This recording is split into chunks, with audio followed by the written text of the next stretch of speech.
붉은 피가 금박 위로 튀었다. 그것은 마치 원래부터 그 자리에 수놓아져 있던 붉은 실인 양 기묘하게 어우러졌다. 망나니의 칼춤이 멈추고 거친 숨소리만이 형장에 감돌았다. 바닥에 떨어진 것은 단순히 한 사람의 목숨이 아니었다. 그것은 조선의 법도였고 감히 넘어서는 안 될 선을 넘은 자에 대한 처절한 경고였다. 사람들은 숨을 죽인 채 그 참혹한 광경을 지켜보았다.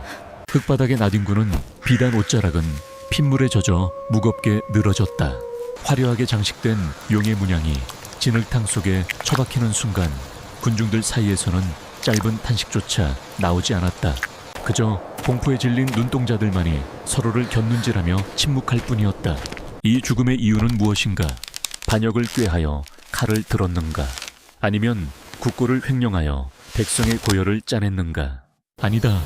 죄목은 지극히 단순하면서도 동시에 가장 무거운 것이었다. 바로 참칭, 분수에 맞지 않는 옷을 입은 죄였다. 조선이라는 나라는 예법으로 세워지고 예법으로 다스려지는 나라다. 이곳에서 옷은 단순히 추위를 막거나 몸을 가리는 수단이 아니다. 옷은 곧 그 사람의 신분이며 권력이고 때로는 목숨 그 자체다. 왕만이 입을 수 있는 색을 탐한 자, 세자만이 두를 수 있는 문양을 흉내낸 자, 그들에게 내려지는 형벌은 오직 죽음뿐이다. 형장에 버려진 저 옷을 자세히 보라. 겉보기에는 그저 아름다운 비단옷일 뿐이다. 하지만 저 옷의 소매 끝에 달린 장식 하나, 깃을 여미는 방식 하나, 심지어 보이지 않는 안감에 바느질 횟수까지 모든 것이 철저한 규율 속에 통제되고 있었다. 누군가는 그 규율을 어겼고 그 대가로 목이 달아났다. 피 묻은 금박 장식은 햇빛을 받아 섬뜩하게 반짝였다. 저 금실한 올 한 올에는 장인의 피땀이 서려 있을 테지만 지금은 주인의 피를 머금고 흉물스럽게 변해버렸다. 이것은 단순한 처형식이 아니었다. 옷이라는 가면 뒤에 숨겨진 권력의 암투가 표면 위로 드러난 순간이었다. 누군가는 저 옷을 입혀서 죽였고 누군가는 저 옷을 입어서 죽었다. 의금부 도사들이 시신을 수습하는 동안에도 사람들의 시선은 여전히 바닥에 떨어진 옷에 머물러 있었다. 찢기고 더러워진 옷자락 사이로 보이는 문양, 그것은 분명 용이었다. 하지만 그 용의 발톱이 몇 개인지 세어보려는 사람은 아무도 없었다. 그것을 세어보는 것조차 불경한 죄가 될 수 있음을 본능적으로 알았기 때문이다. 이 비극이 시작된 것은 그리 오래전의 일이 아니다. 불과 한 달 전 궁궐의 가장 깊숙하고 은밀한 곳인 상의원에서는 바늘 하나 떨어지는 소리조차 들리지 않는 정막 속에서 이 죽음의 옷이 만들어지고 있었다. 그때는 아무도 몰랐을 것이다. 자신들의 손끝에서 탄생하는 이 화려한 의복이 장차 조선 팔도를 뒤흔들 피바람의 서막이 될 줄은. 사건의 진상을 파헤치기 위해 우리는 시간을 거슬러 올라가야 한다. 피냄새 진동하는 형장이 아닌 향기로운 비단 냄새와 날카로운 소의 냄새가 공존하는 상의원의 작업실로, 그곳에는 평생을 바늘과 실에 매달려 살아온 한 사내가 있었다. 완벽을 추구하는 장인이자 이 거대한 비극의 중심에 서게 될 인물, 조 침선장이 그곳에 있었다. 그의 손끝은 거칠었지만 바늘을 쥐는 순간만큼은 그 누구보다 섬세했다. 그는 알고 있었을까? 자신이 짓고 있는 옷이 누군가의 수의가 될 것임을, 아니면 그 자신이 걸어 들어갈 덫이 될 것임을. 이제부터 우리는 실오라기 하나에 목숨이 오가는 그 숨막히는 현장을 목격하게 될 것이다. 옷이 무기가 되고 바느질이 정치가 되는 곳, 그 차가운 궁궐의 뒷면을 들여다보자. 상의원의 아침은 언제나 긴장감과 함께 밝아온다. 아직 동이 트기도 전 푸스름한 새벽빛이 창호지 문을 뚫고 들어올 무렵이면 이미 장인들은 자리에 앉아 바늘을 갈고 실을 고른다. 이곳은 왕실의 의복을 관장하는 곳, 왕의 용포부터 비빈들의 당위까지 궁궐 내 모든 의복이 이곳에서 탄생한다. 조 침선장은 익숙한 손놀림으로 작업대를 쓸어내렸다. 먼지 한 톨이라도 용납할 수 없다는 듯 그의 눈매는 매섭게 빛났다. 그는 상의원 내에서도 가장 깐깐하기로 소문난 인물이었다. 그의 눈에 띄는 흠집은 그게 무엇이든 용서받지 못했다. 실밥 하나가 튀어나와도 옷 전체를 뜯어내고 다시 짓게 만드는 그의 고집은 장인들 사이에서 공포의 대상이었다. 그가 작업대 위에 놓인 붉은 비단을 펼쳤다. 세자의 골룡포를 지을 원단이었다. 최고급 공단 위로 흐르는 윤기는 마치 살아있는 물결 같았다. 조 침선장은 숨을 멈추고 비단의 결을 살폈다. 올이 튀거나 염색이 고르지 않은 곳은 없는지. 그의 시선은 마치 먹잇감을 노리는 매처럼 날카로웠다. 이곳 상의원에서는 실수는 곧 죽음이다. 왕실의 옷은 단순히 몸을 가리는 천이 아니다. 그것은 왕실의 권위이자 국가의 얼굴이다. 바늘귀 하나 잘못 꿰어 옷의 균형이 무너지면 그것은 왕실의 권위에 흠집을 내는 것과 다름없다. 과거 선대왕 시절 용포의 흉배 위치가 아주 조금 비뚤어졌다는 이유로 담당 침선장이 곤장을 맞고 쫓겨난 일은 상의원 사람들에게 전설처럼, 아니 악몽처럼 전해 내려오고 있었다. 조 침선장은 옆에 서 있던 어린 내관에게 손짓했다. 가위. 그의 목소리는 낮고 건조했다. 내관이 떨리는 손으로 가위를 건넸다. 조 침선장은 비단 끝자락을 아주 미세하게 잘라내어 불빛에 비추어 보았다. 실의 꼬임과 두께를 확인하는 과정이었다. 그는 만족스러운 듯 고개를 살짝 끄덕이고는 다시 가위를 내려놓았다. 오늘따라 상의원의 공기는 더욱 무거웠다. 며칠 뒤면 세자 저하의 책봉을 기념하는 큰 연회가 열릴 예정이었다. 그날 세자가 이불 골룡포를 완성하는 것이 조 침선장에게 주어진 임무였다.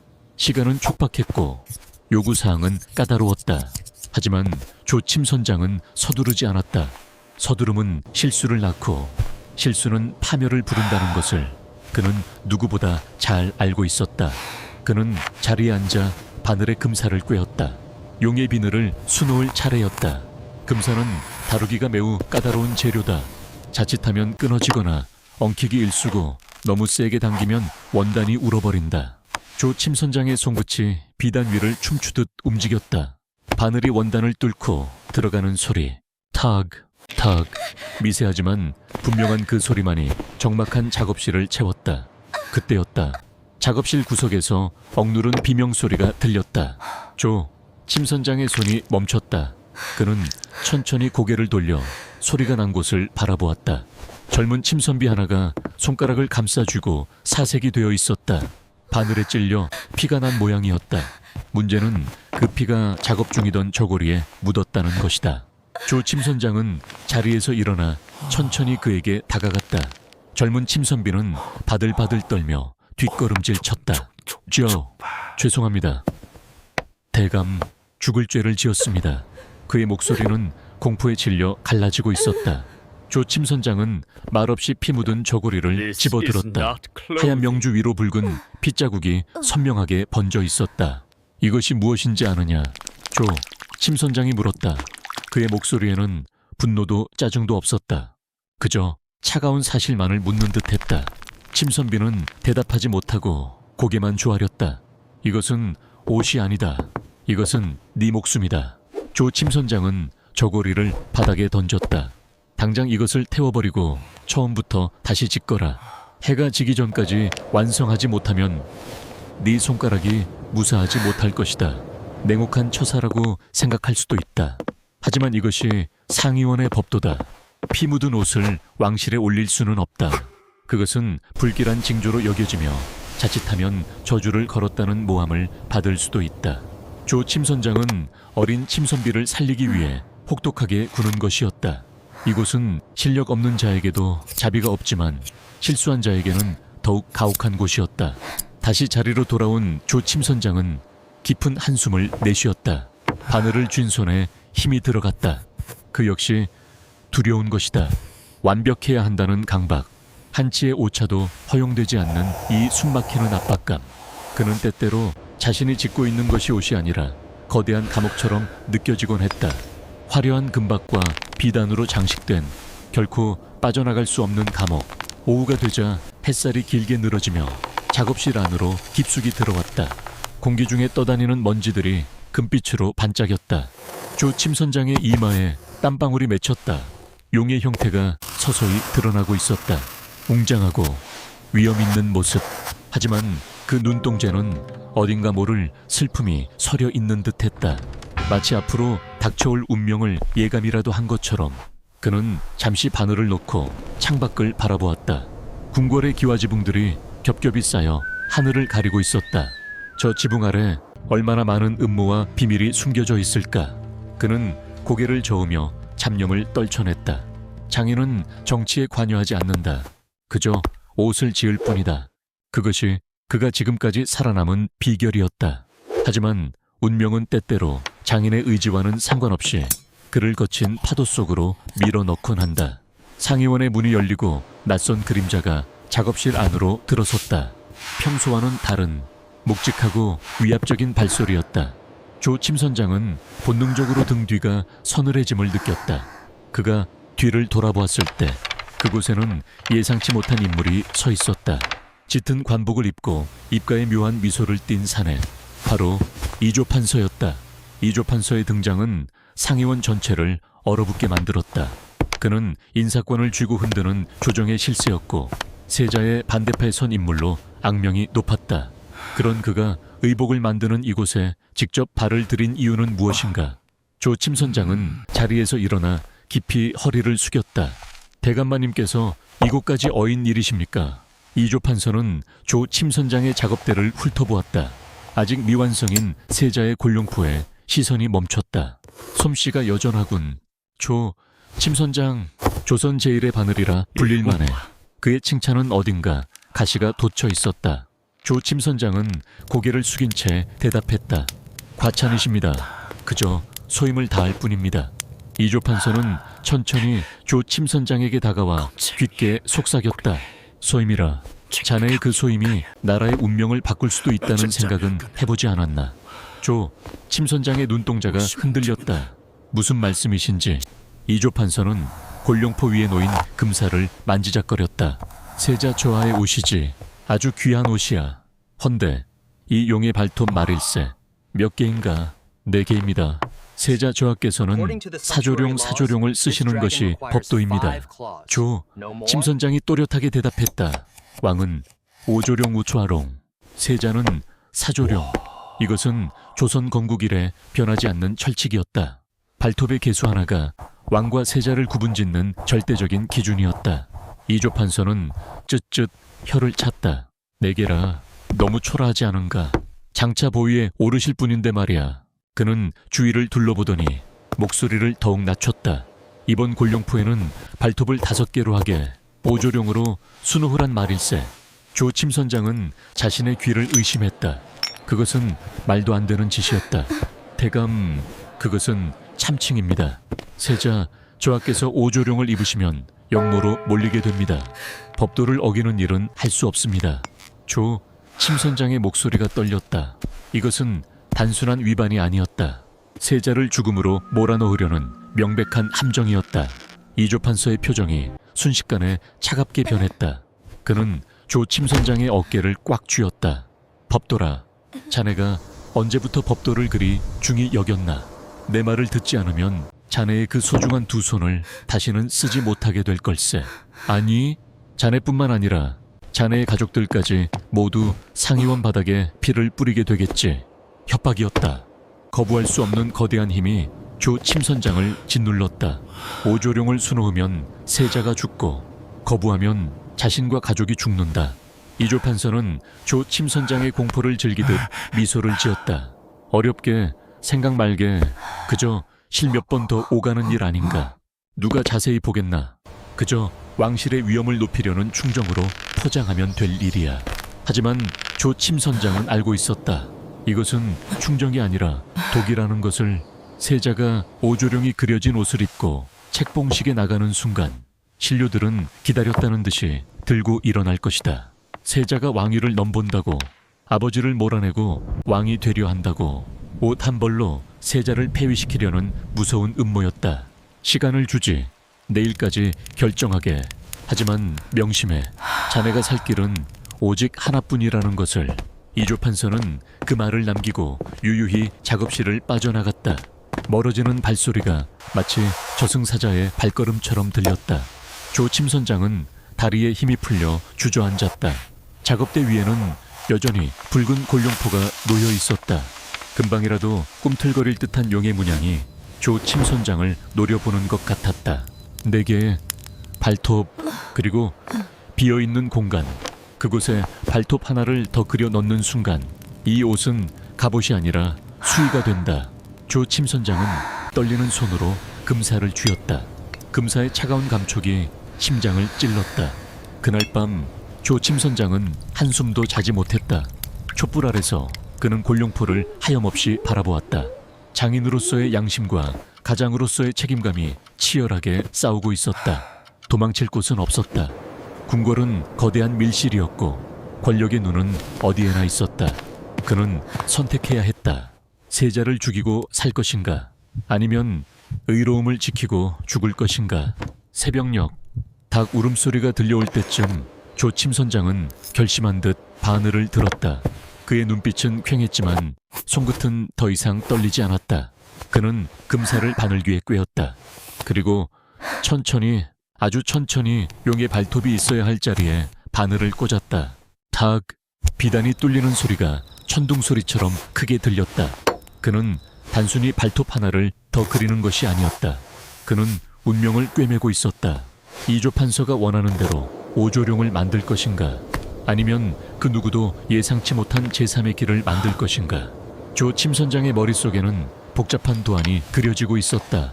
빛과 그림자, 실의 굵기와 방향, 보는 각도에 따라 달라지는 형상. 그것은 그만이 할 수 있는 신의 기술이었다. 그는 밤새도록 술을 놓았다. 손가락 끝이 갈라지고 피가 맺혔지만 멈추지 않았다. 붉은 비단 위로 금빛 용이 꿈틀거렸다.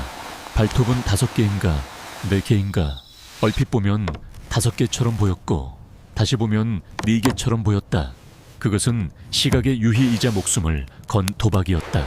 아침이 밝아오고 상의원의 문이 열렸다. 조 침 선장은 완성된 골룡포를 어루만졌다. 그의 눈에는 핏발이 서 있었지만 입계는 묘한 미소가 걸려 있었다. 이 옷은 단순한 의복이 아니다. 이것은 나의 대답이다. 권력에 취한 자들에게 보내는 장인의 서늘한 경고장이다. 이제 주사위는 던져졌다. 이 옷이 세자의 몸에 걸쳐지는 순간 조선의 역사는 요동칠 것이다. 누군가는 피를 토할 것이고 누군가는 살아남을 것이다. 조 침 선장은 골룡포를 정성스럽게 개어함에 넣었다.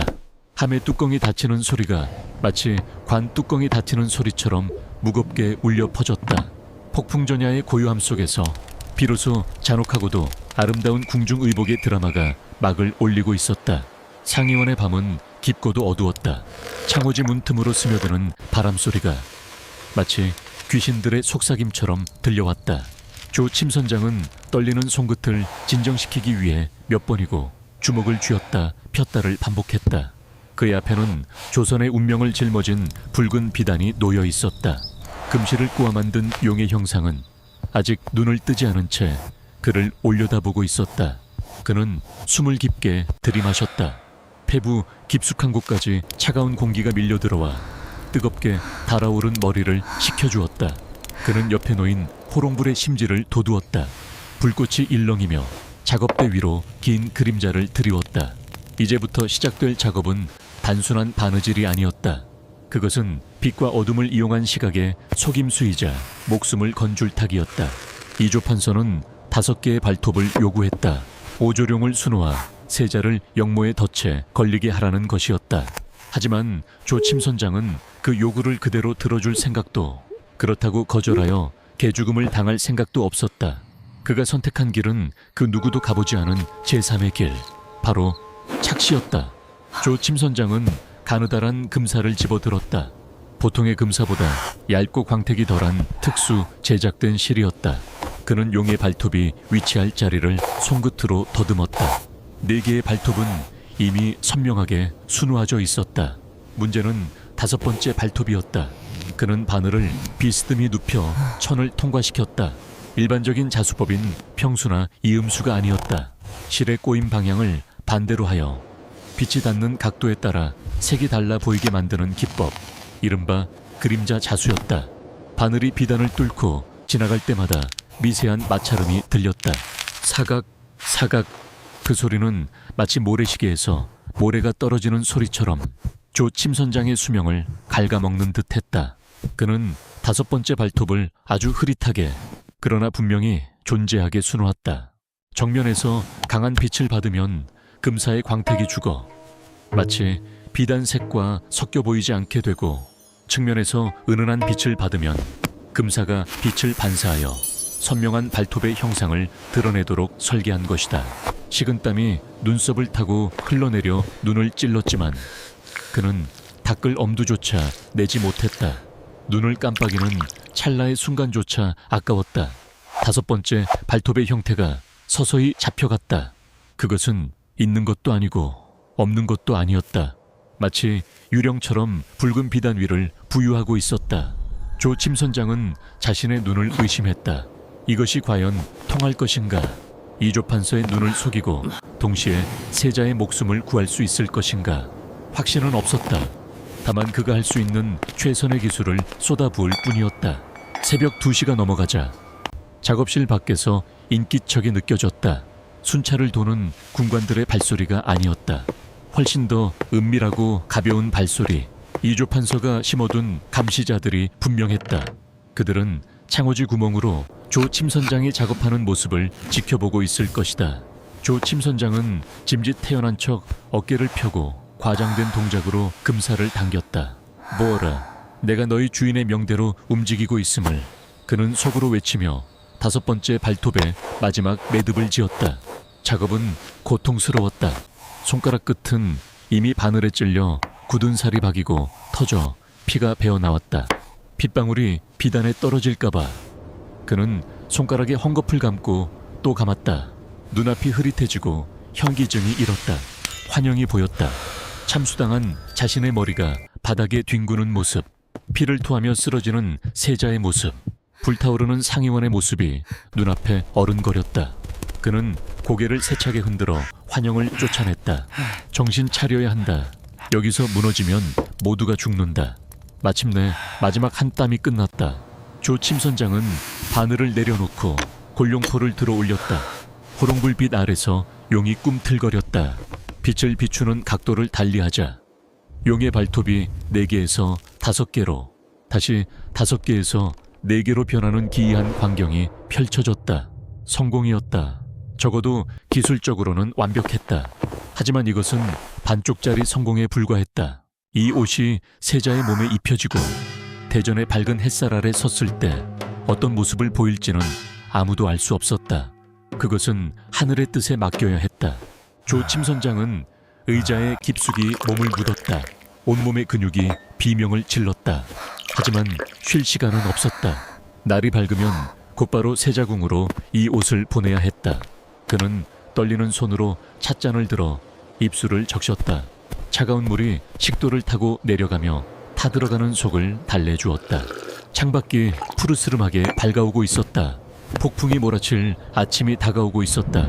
그는 골룡포를 바라보며 나직이 중얼거렸다. 부디 주인을 지켜다오. 너는 갑옷이 되어야 한다. 아침 해가 궁궐의 기와지붕 위로 솟아올랐다. 상의원의 아침은 여느 때와 다름없이 분주하게 시작되었다. 침선비들이 물을 길어 나르고 다림질을 하는 소리가 요란했다.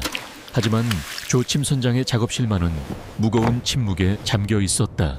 그는 완성된 골룡포를 흰 한지에 정성스럽게 쌌다. 손길 하나하나에 경건함이 묻어났다. 이것은 단순한 배달이 아니었다. 화약을 짊어지고 불길 속으로 뛰어드는 것과 같았다. 골룡포를 담은 붉은 칠함의 뚜껑이 닫혔다. 둔탁한 소리가 방 안을 울렸다. 조 침선장은 함을 들고 자리에서 일어났다. 문을 열자 상쾌한 아침 공기 대신 눅눅하고 비릿한 냄새가 코를 찔렀다.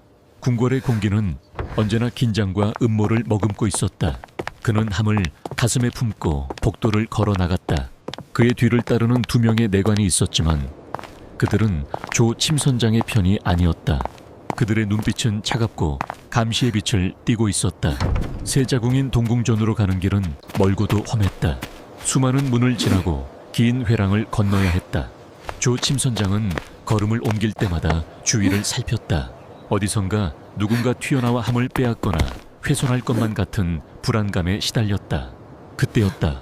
좁은 골목을 돌아서려는 순간 맞은편에서 화려한 당의를 입은 상궁 하나가 길을 막아섰다. 이조 판서의 최측근으로 알려진 최상궁이었다. 침 선장, 이른 아침부터 수고가 많으십니다. 최상궁의 목소리는 꿀처럼 달콤했지만 눈은 독사처럼 매서웠다. 그녀는 침 선장이 든 함에 시선을 고정했다. 세자, 저하의 골룡포입니까? 솜씨 좋은 장인이 밤새 지었다니 기대가 큽니다. 어디 제가 먼저 검수해 봐도 되겠습니까? 그녀가 손을 뻗어 함을 잡으려 했다. 침 선장은 본능적으로 몸을 뒤로 뺐다. 최상궁마님, 이것은 세자 저하께서 입으실 의복입니다. 상의원의 법도상 간택 절차를 거치지 않은 자가 함부로 손을 댈 수는 없습니다. 침 선장의 목소리는 단호했다. 하지만 최상궁은 물러서지 않았다. 법도란요. 저는 이조 판서 대감의 명을 받고 나온 것입니다. 혹시라도 옷에 불순한 것이 섞여 있을지 모르니 미리 확인하라는 지시였습니다. 어서 이리 내놓으시지요. 그녀의 손이 함의 고리를 잡았다.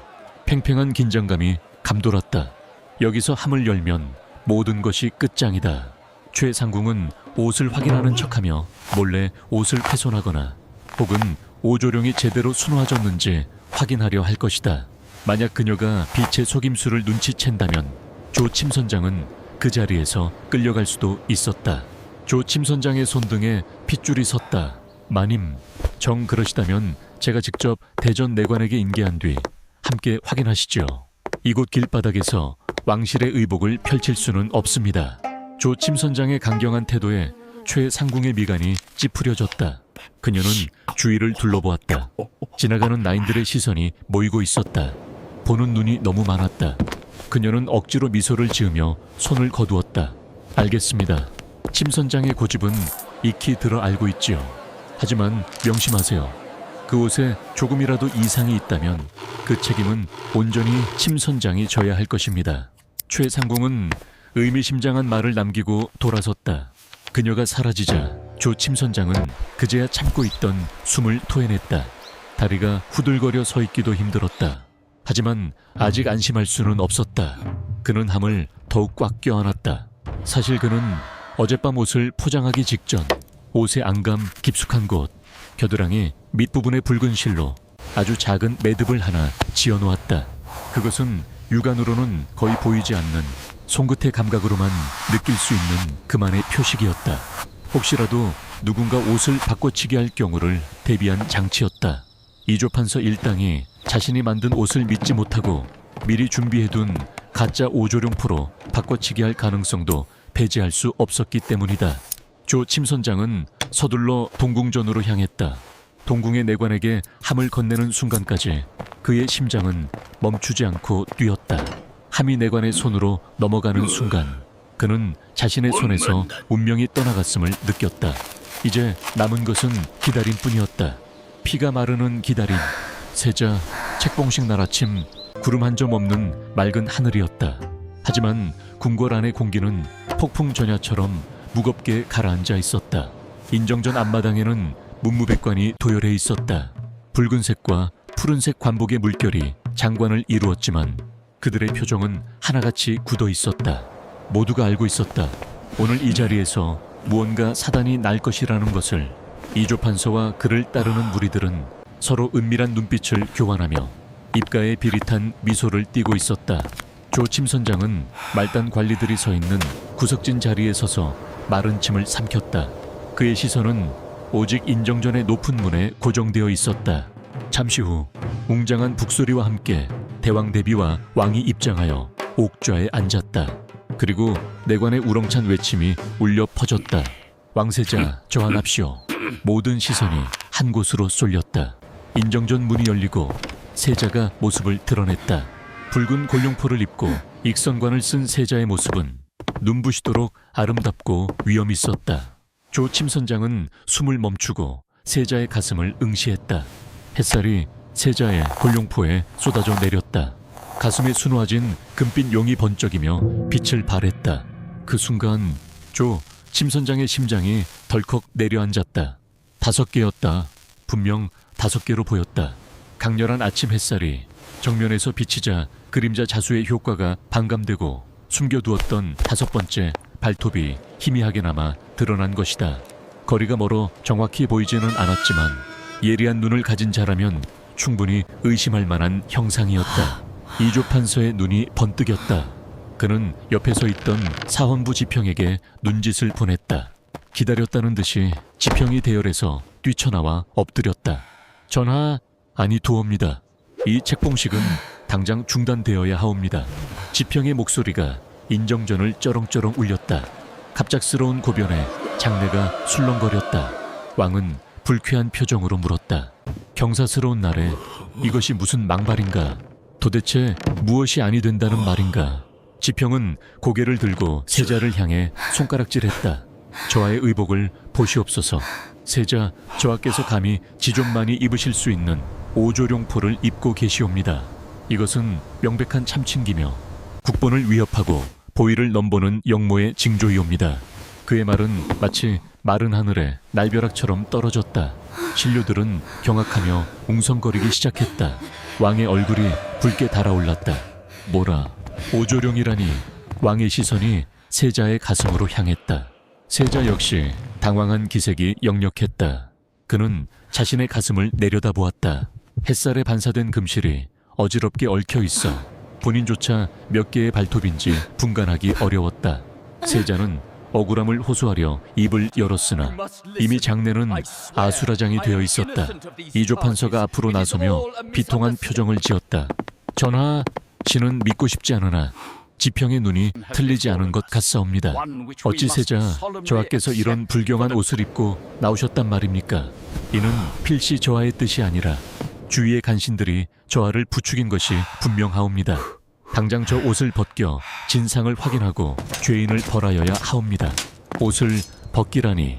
만주백관이 보는 앞에서 왕세자의 옷을 벗겨 검사하라는 것은 씻을 수 없는 치욕이었다. 하지만 영모라는 단어가 나온 이상 그냥 넘어갈 수는 없었다. 왕은 떨리는 목소리로 명했다. 당장 세자의 골룡포를 확인하라.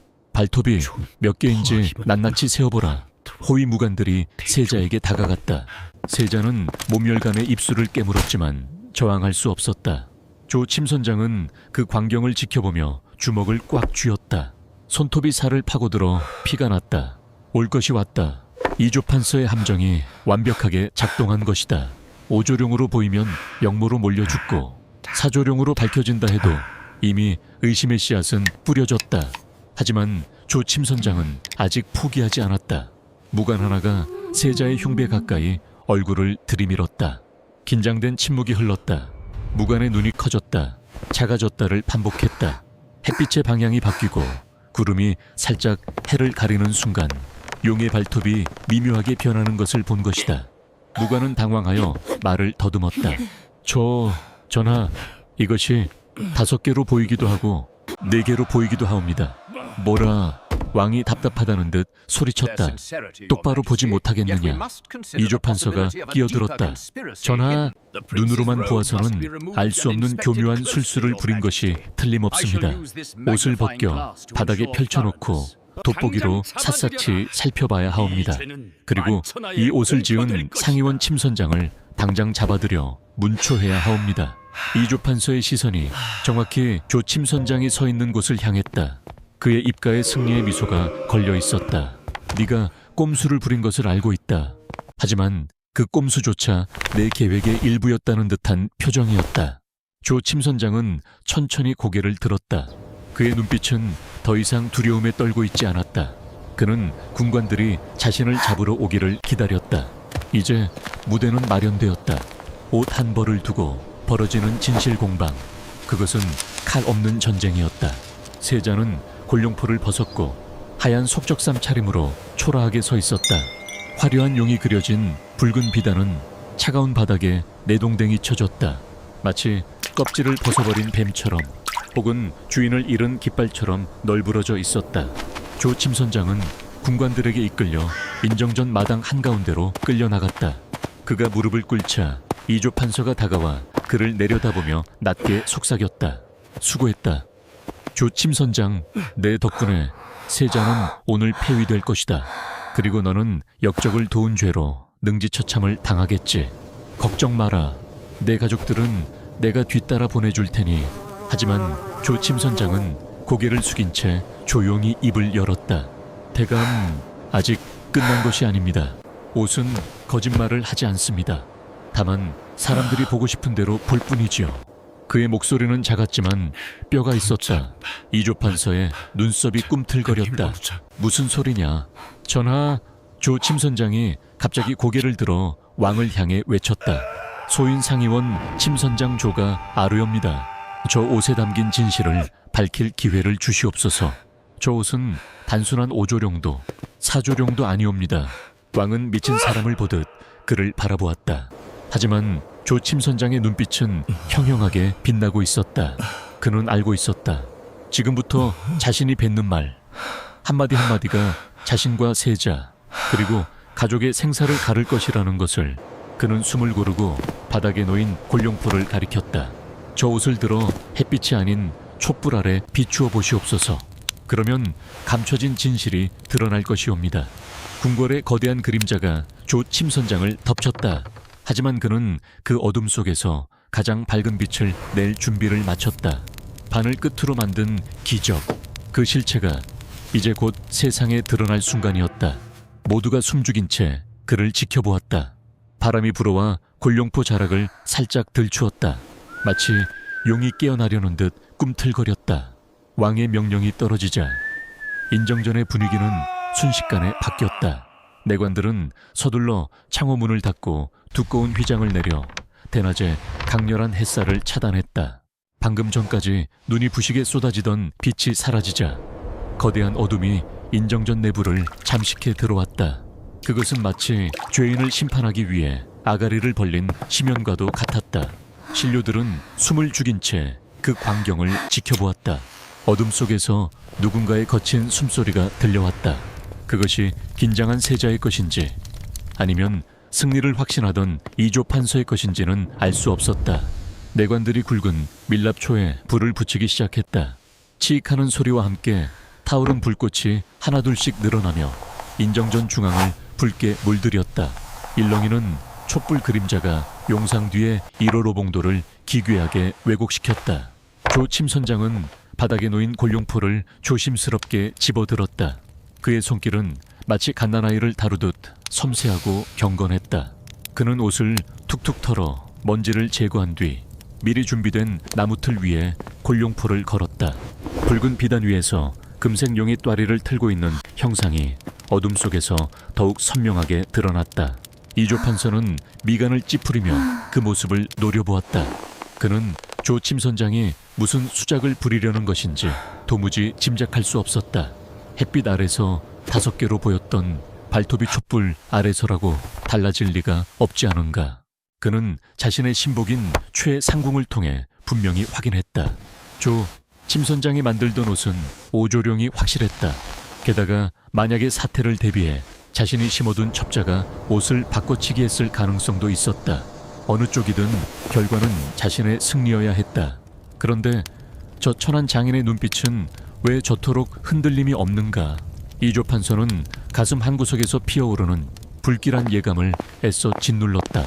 그는 헛기침을 하며 조바심을 감추려 했다. 전하, 이는 시간을 끌려는 요망한 술책에 불과하옵니다. 눈을 가리고 아웅하는 격이지요.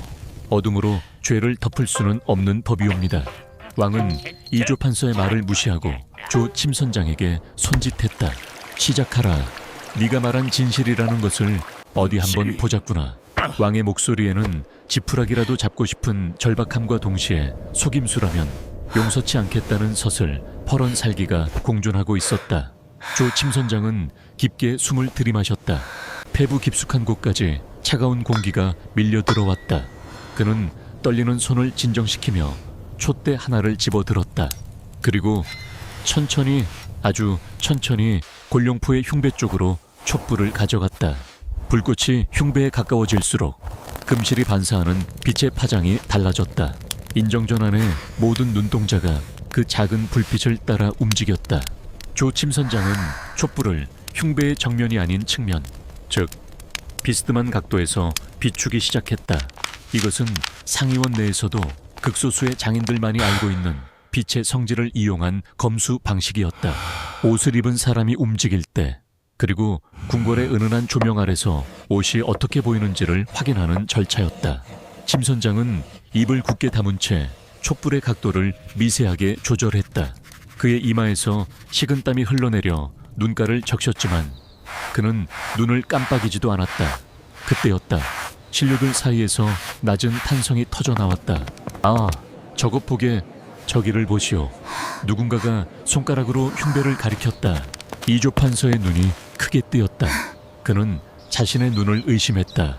분명 아까 인정전 마당의 햇살 아래서는 선명하게 보였던 다섯 번째 발톱이 촛불의 측면광을 받자 거짓말처럼 흐릿해지고 있었다. 아니, 단순히 흐릿해지는 것이 아니었다.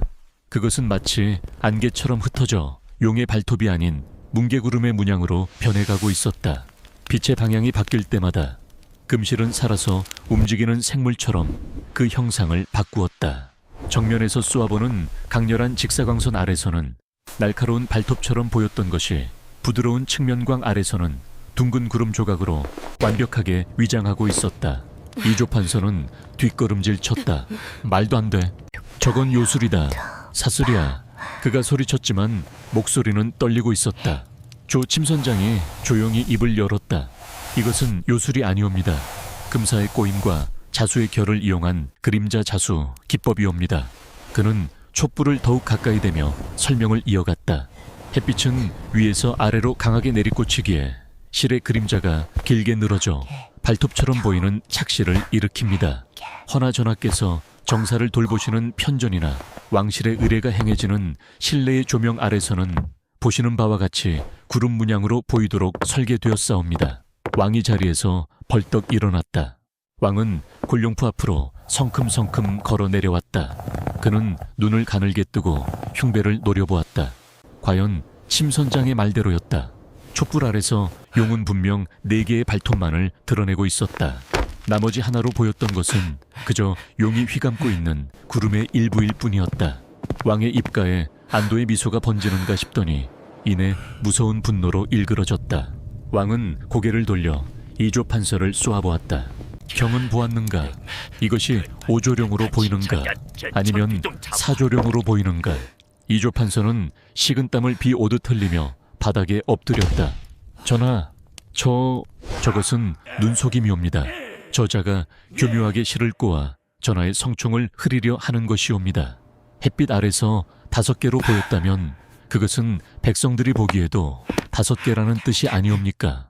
이는 명백한 기만이며 능멸이옵니다. 이조 판서는 마지막 발악을 하듯 소리쳤다. 그는 이대로 물러설 수 없었다. 여기서 밀리면 끝장이라는 것을 누구보다 잘 알고 있었다. 그는 조 침선장을 향해 삿대질을 했다. 내 이놈, 네가 감히 전하 앞에서 사수를 부려 역모를 덮으려 하느냐? 당장 저 옷에 안감을 뜯어보라. 내가 알기로는 저 옷은 네가 만든 것이 아닐 수도 있다. 이조 판서의 입에서 나온 말은 치명적인 실수였다.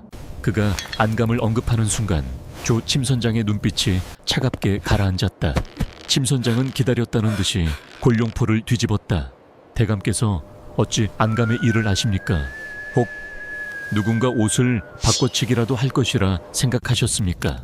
조 침선장의 목소리는 낮았지만 인정전에 구석구석까지 파고들었다.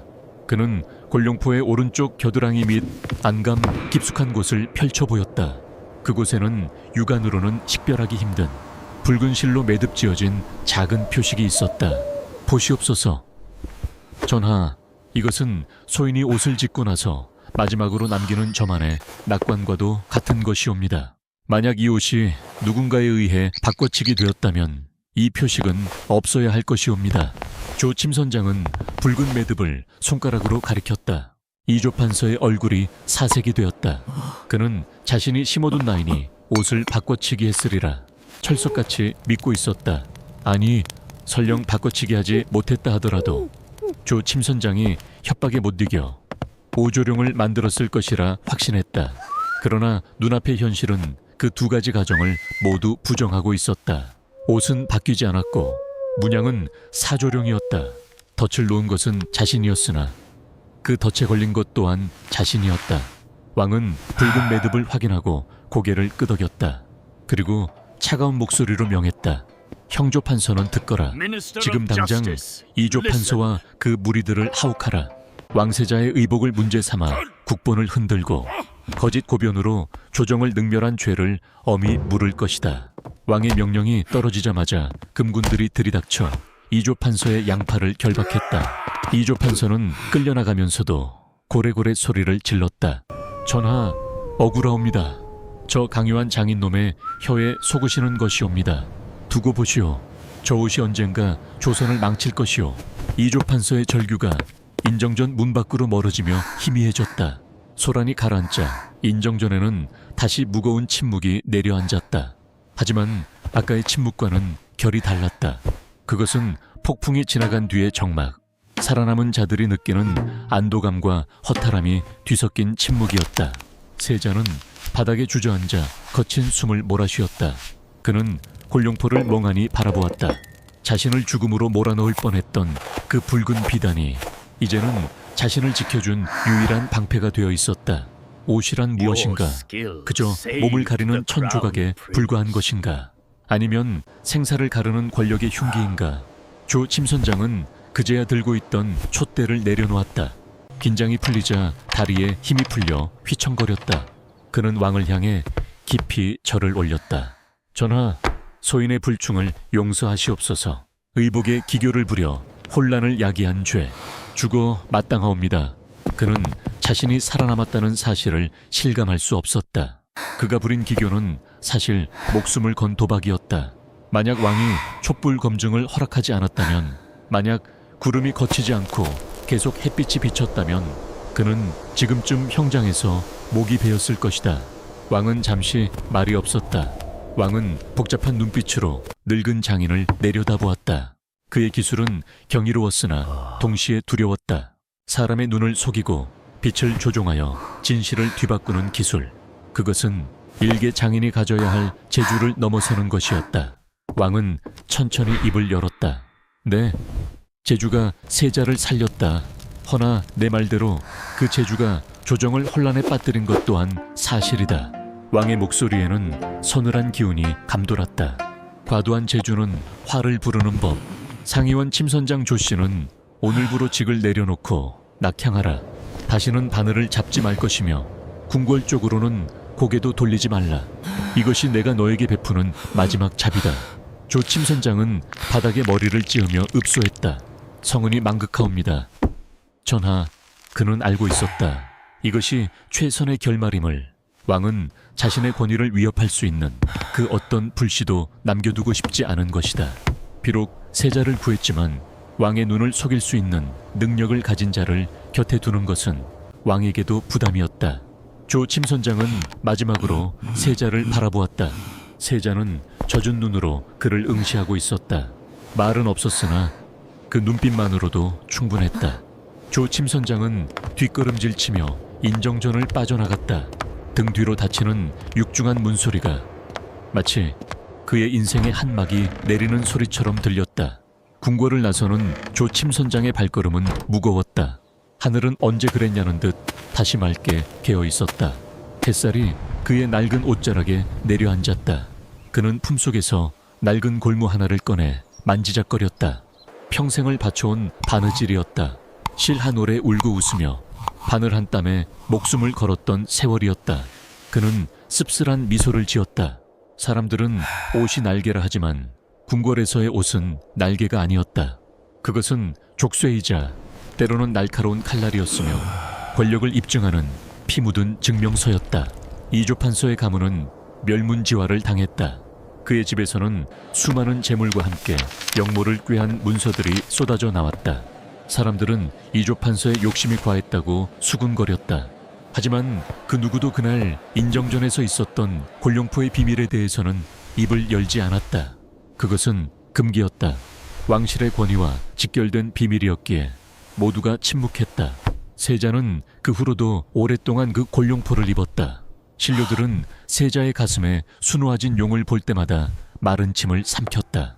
햇빛 아래서 언뜻언뜻 비치는 5번째 발톱의 환영은 그들에게 언제나 서늘한 공포를 안겨주었다. 그것은 세자의 권위에 도전하지 말라는 무언의 경고와도 같았다. 세월이 흘러 조 침선장의 이름은 잊혀갔다. 하지만 상의원에는 전설처럼 내려오는 이야기가 있었다. 빛을 꿰매어 그림자를 만드는 장인이 있었다고. 그가 만든 옷은 입는 자의 마음을 비추는 거울이었다고. 어느 날 밤 늙은 내관 하나가 상의원 창고 깊숙한 곳을 정리하다가 먼지 쌓인 함 하나를 발견했다. 함을 열자 붉은 비단옷이 나왔다. 촛불을 비추자 금색 용이 꿈틀거리며 구름 속으로 사라졌다 나타나기를 반복했다. 내관은 홀린 듯 그 모습을 바라보다가 서둘러 함을 덮었다. 어둠 속에서 옷은 말이 없었다. 그저 묵묵히 그 시대의 광기와 욕망을 품은 채 잠들어 있을 뿐이었다. 한복은 단순한 의복이 아니었다. 끝.